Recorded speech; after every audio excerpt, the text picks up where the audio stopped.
Vaikapa party credit చోరీ అంటూ ఆ పార్టీ నాయకులు కానీ అలాగనే వాళ్ళు పేమెంట్ చేసి పెట్టుకున్న పేటీఎం బ్యాచ్ కానీ చాలా పెద్ద ఎత్తున గగ్గోలు పెడతా ఉండారు. ఈరోజు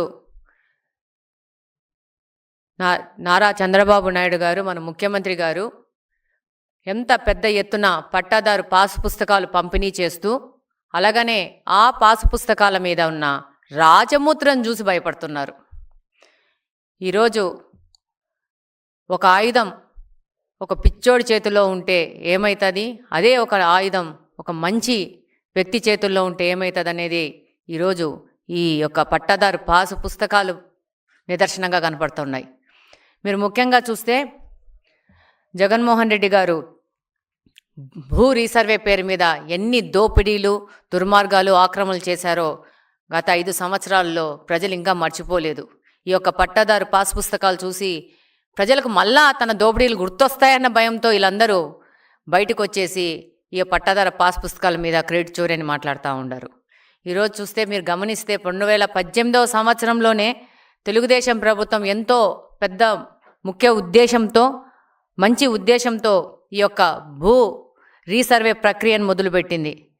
ఈరోజు చూస్తే ఆ రోజే తెలుగుదేశం పార్టీ అధికారంలో ఉన్నప్పుడే జగ్గయ్యపేటలోని తక్కెళ్లపాడులో భూ రీసర్వే పేరు మీద ఒక పైలట్ ప్రోగ్రాం మొదలుపెట్టి ఆ రోజు కంటిన్యూస్ ఆపరేటింగ్ రెఫరెన్స్ స్టేషన్స్ ద్వారా భూములు రీసర్వే చేసే విధంగా జీవో నెంబర్ 1348ను 2018 సెప్టెంబర్ 25వ తేదీనే తెలుగుదేశం పార్టీ జారీ చేసింది.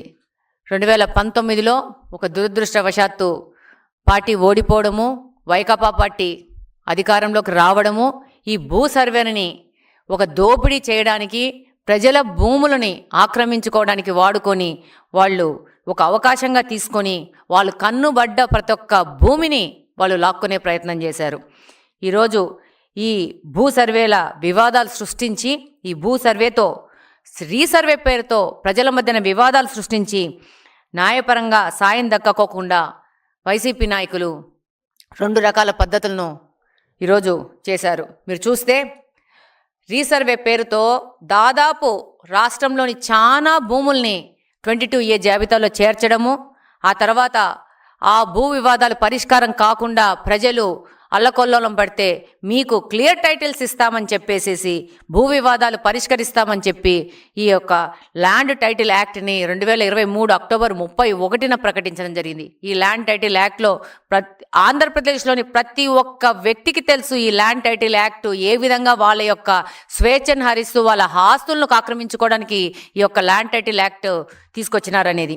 దీని ప్రకారము ఏవైనా భూమి యొక్క సమస్యలు తలెత్తితే భూ అప్పిలేటుకు పోవాల్సి ఉంటుంది అని ఈ ల్యాండ్ టైటిల్ యాక్ట్లో చేర్చి ఈ ట్రిబ్యునల్ పరిష్కారాలన్నీ ఈ ట్రిబ్యునల్ అప్పిలేట్లోకి పోయే విధంగా తయారు చేశారు.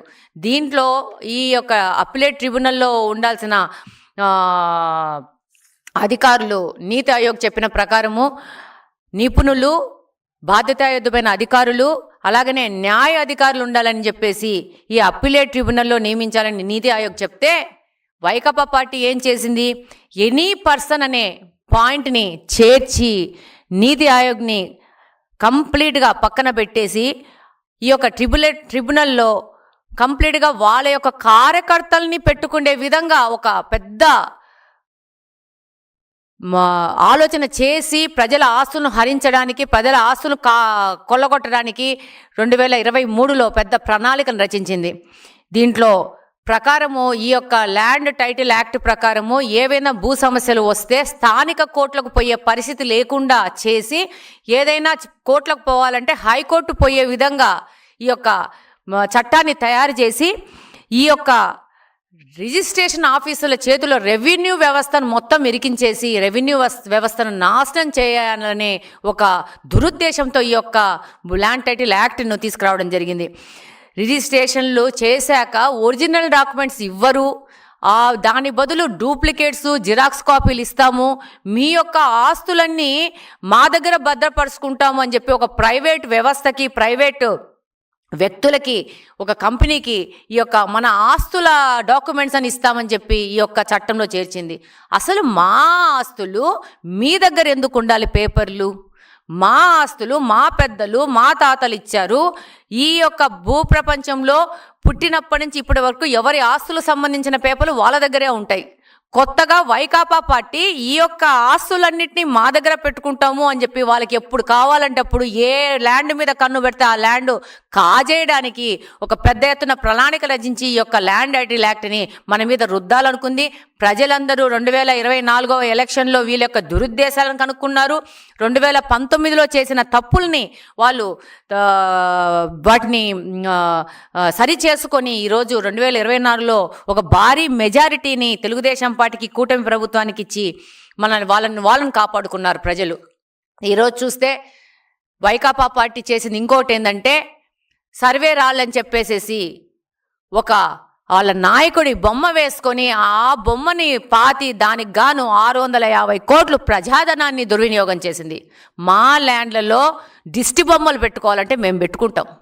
ప్రభుత్వ ఖర్చుతో పెట్టుకోవాల్సిన అవసరము ఈ యొక్క ఆంధ్రప్రదేశ్లోని ఏ ఒక్క రైతుకు కానీ ఏ ఒక్క భూమి యజమానికి కానీ అక్కర్లేదు. ఈరోజు 650 కోట్లు డబ్బును దుర్వినియోగం చేసుకొని ఆయన బొమ్మను వేసుకొని ఆ బొమ్మ రాలనంతా మా ఆస్తుల్లో పాతుకున్నాడు. ఏమన్నా నువ్విచ్చావా మాకు ఆస్తులు? లేకపోతే నీ పార్టీ ఇచ్చిందా ఆస్తులు? మా పెద్దలు మా తాతలు మా వాళ్ళు మేము వంశపారంగా వచ్చిన మా ఆస్తుల్లో నీ బొమ్మ ఎందుకు?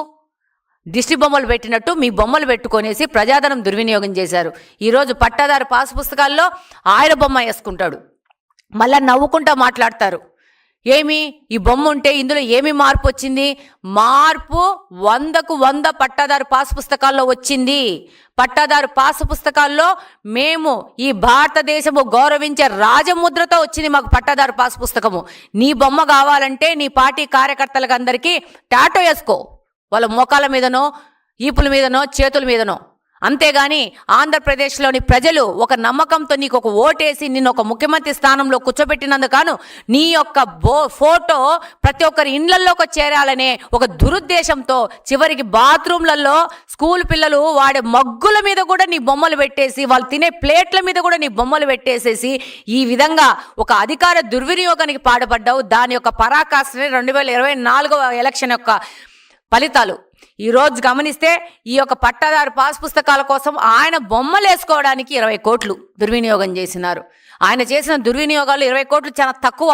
కానీ మా ఇండ్లల్లో నీ బొమ్మ పంపించడానికి వేసిన ఒక్క దురుద్దేశంతో కూడిన ఆలోచన ఇది ప్రజలందరూ గుర్తించినారు. అలాగనే కాకుండా ఈరోజు ల్యాండ్ టైటిల్ యాక్ట్ని ప్రభుత్వం రాగానే కూటమి ప్రభుత్వము దాన్ని రద్దు చేస్తామన్నారు, రద్దు చేశారు. రద్దు చేసి ప్రజలు హర్షాతికతనాలు వెలుబుచ్చారు. అలాగనే భూ రీసర్వే మళ్ళా మొదలుపెట్టి చాలా ట్రాన్స్పరెంట్గా, చాలా డీటెయిల్గా, చాలా సాంకేతికంగా ఈ యొక్క భూ సర్వే పూర్తి చేయడం జరిగింది. ఈ భూ సర్వే ద్వారా దాదాపు రెవెన్యూ సదస్సులు నిర్వహించి ఫిర్యాదుల స్వీకరణ చేశారు. ప్రతి ఒక్క నియోజకవర్గంలో, ప్రతి ఒక్క మండలంలో, ప్రతి ఒక్క పంచాయతీలో ఈ యొక్క రెవెన్యూ సదస్సులు నిర్వహించడం జరిగింది. దాంతో పాటు ఫిర్యాదులు స్వీకరించి దాదాపు జాయింట్ ఎల్ఎంపీల పైన 4,98,000 దాదాపు 5 లక్షల ఫిర్యాదులు స్వీకరించుకోవడం జరిగింది. కంప్లీట్గా రెవెన్యూ వ్యవస్థను అలాగనే ప్రజలను భయాందోళనకు గురి చేశారంటే ఈ యొక్క 5 లక్షల కంప్లైంట్ల స్వీకరణే తెలియజేస్తూ ఉంది గత 5 సంవత్సరాల్లో వైకాపా ప్రభుత్వం చేసిన తప్పులంటే. అలాగనే ఇతర ఫిర్యాదులు 2,80,000 ఫిర్యాదులు వచ్చినాయి. అంటే ప్రజలను వాళ్ళ ఆస్తుల మీద ఎంత భయాందోళన గురి చేశారో ఈ వైకాపా నాయకులు, వాళ్ళ విధానాలు అనేది మీరు తెలుసుకోవాలా. ఇంకొకటి ఏంటంటే దాదాపు 7,78,000 ఫిర్యాదుల్లో అన్నీ ఒక సంవత్సరం లోపల వాటిని పరిష్కరించి ఈరోజు పూర్తి టెక్నాలజీతో రీసర్వే చేపట్టి రైతుల సమక్షంలోనే రీసర్వే జరిగింది. రైతుల సమక్షంలో రీసర్వే చేసి గ్రామ సభల్లో ఆస్తి వివరాలు నిర్ధారించిన తరువాతనే ఈ యొక్క కేవైసీ జారీ చేసి రాజముద్రతో ఈ పట్టాదారు పాసు పుస్తకాలను ప్రజలకు ఇవ్వడం జరిగింది, రైతులకు ఇవ్వడం జరిగింది. ఈరోజు గర్వంగా ఒక భారతదేశపు యొక్క రాజముద్రతో వాళ్ళు గర్వంగా వాళ్ళ పట్టాదారు పాస్ పుస్తకాలు తీసుకున్నారు. ఈరోజు ఒక దరిద్రం పోయింది, మా ఇంట్లో ఒక దరిద్రమైన ఫోటో పోయిందని చెప్పేసి ప్రజలు హర్షాతికేతనంలో ఉన్నారు. నీకు ఒక అవకాశం ఇచ్చింది 5 సంవత్సరాలకు మాత్రమే. నీ 5 సంవత్సరాలు దుర్వినియోగం చేసుకొని ఎవరిచ్చారు నీకు ఈ సలహా? మీ యొక్క ఏ ఏజెన్సీ ఇచ్చింది, ఏ స్ట్రాటజీ ఏజెన్సీ ఇచ్చిందో నాకు తెలియదు, కానీ వాళ్ళని పెట్టుకొని వాళ్ళకు కోట్ల డబ్బులు పెట్టుకొని వాళ్ళు ఇచ్చిన సలహాల మీద, బాత్రూంలలో మగ్గుల మీద, ప్లేట్ల మీద, పిల్లల స్కూల్ బ్యాగుల మీద, చివరికి మా ఆస్తుల మీద, రాళ్ళ రూపంలో సరిహద్దుల మీద, అలాగనే మా ఇండ్లలో ఉండే పట్టాదారు పాస్ పుస్తకాల మీద, అలాగనే మాకొచ్చే పింఛన్ల మీద, ప్రతి ఒక్కటి మీద నీ బొమ్మ వేసుకున్నావు. ఎవరిచ్చినారు నీకు అధికారము? ఈరోజు ఎవరిచ్చినారు నీకు అవకాశము? కనీసం ప్రజలు నాకు ఓటేశారు. ఈ ఓటుతో నేను ఒక ముఖ్యమంత్రిగా 5 సంవత్సరాలు చలామణి అవుతున్నాను కాబట్టి ప్రజలకు సేవ చేద్దామనే ఆలోచన లేకుండా ప్రతి ఒక్క చోట నువ్వు దైవాంశ సంభూతుడు అనే విధంగా ఈరోజు ప్రతి ఒక్కరి ఇంట్లోకి నీ బొమ్మలు పంపించుకోవడము, నీ రంగులు పంపించుకోవడము, మీ యొక్క కార్యకర్తలను పంపించి దోపిడీలు చేయడం చేసినావు తప్పితే ఈ గత 5 సంవత్సరాలు ఏం చేసావు? ఈరోజు క్రెడిట్ చోరీ అంటున్నావు. మీ వాళ్ళు మాట్లాడతారు, పేటీఎం వాళ్ళు హాస్యాస్పదంగా మాట్లాడతారు. ఒక నోటు చూపించి ఆ నోట్లో గాంధీ బొమ్మ చూపించి ఈ గాంధీ బొమ్మ ఉంది, ఈ డబ్బు నీదంటావా నాదంటావా అని మాట్లాడుతున్నంత ఒక తెలివి తక్కువ పేటీఎం బ్యాచ్ని మెయింటైన్ చేసుకుంటున్నావు. గాంధీ గారికి, నీ వైకాపా పార్టీకి, ఆ వైకాపా పార్టీలోని నాయకులకి నక్కకు నాగలోగానికి ఉన్న తేడా ఉంది. అసలు గాంధీ మహాత్ముడితో మీరేంటి అసలు పోలిక పెట్టుకోవడము? గాంధీ మహాత్ముడు ఎవరు? నువ్వెవరు? నువ్వు లక్షల కోట్లు దోచుకున్న ఒక పార్టీ పెట్టుకొని ఒక పొలిటికల్ బుస్కుల్లో లక్షల కోట్లు దోచుకున్న దుర్మార్గుడివి, ప్రజల సొమ్ము దోచుకున్న దుర్మార్గుడివి, ఒక అవినీతి పరుడివి. అవినీతి పార్టీ మీది. గాంధీ మహాత్ముడితోనా మీరు పోటీ పడేది? గాంధీ మహాత్ముడితోనా మిమ్మల్ని పోల్చుకుండేది? అసలు మనకి ఏదైనా మాట్లాడేటప్పుడు సిగ్గు పడతాము, సిగ్గు అనేది ఉండదా మనకు? ఈరోజు ప్రజలందరూ చాలా సంతోషంగా ఉన్నారు. వారు పట్టాదారు పాసు పుస్తకాలు తీసుకొని దాని ముందున్న రాజముద్ర తీసుకొని రాజసంగా ఇది మా పట్టాదారు పాసు పుస్తకం అని చెప్పి అందరు తెలియజేసుకుంటా ఉంటారు. ఈరోజు మీరు ముఖ్యంగా గమనిస్తే ఈరోజు ఏందో క్రెడిట్ చోరీ జరిగింది అంటున్నారు.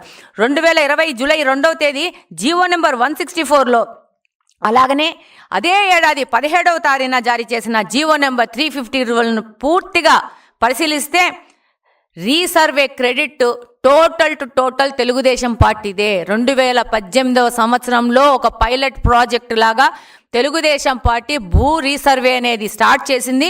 దాని కంటిన్యూయేషన్ మాత్రమే మీరు చేశారు, వైకాపా పార్టీ చేసింది. అలాగనే CORS నెట్వర్క్ ద్వారా రీసర్వే చేపట్టాలని చెప్పి ఇచ్చిన పరిపాలన అనుమతులు కానీ, టెక్నికల్ ఆర్డర్లు కానీ వైసీపీ ప్రభుత్వము యొక్క బండారం మొత్తం బయటికి తీసుకొస్తుంది. ఈరోజు మీరు 10 మంది పేటీఎం బ్యాచ్తో మీరేదో పేమెంట్ చేసుకొని వాళ్ళతో మాట్లాడిస్తే ప్రజలు ఆ మాటలను చూసి నమ్ముతారు అనుకోవద్దండి. మీ మాటలు నమ్మరు కాబట్టే, మీ మాటలతో మోసపోయినామని తెలుసుకున్నారు కాబట్టే 2024వ సంవత్సరంలో 164 సీట్లతో కూటమి ప్రభుత్వాన్ని గెలిపించడం జరిగింది. అసలు మా కడప జిల్లాలోనే బద్వేలు కానీ, రాజంపేట కానీ, తంబల్లపల్లె కానీ మా యొక్క తప్పిదాలతో ఓడిపోవడం జరిగింది, కానీ అవి కూడా మా సీట్లే.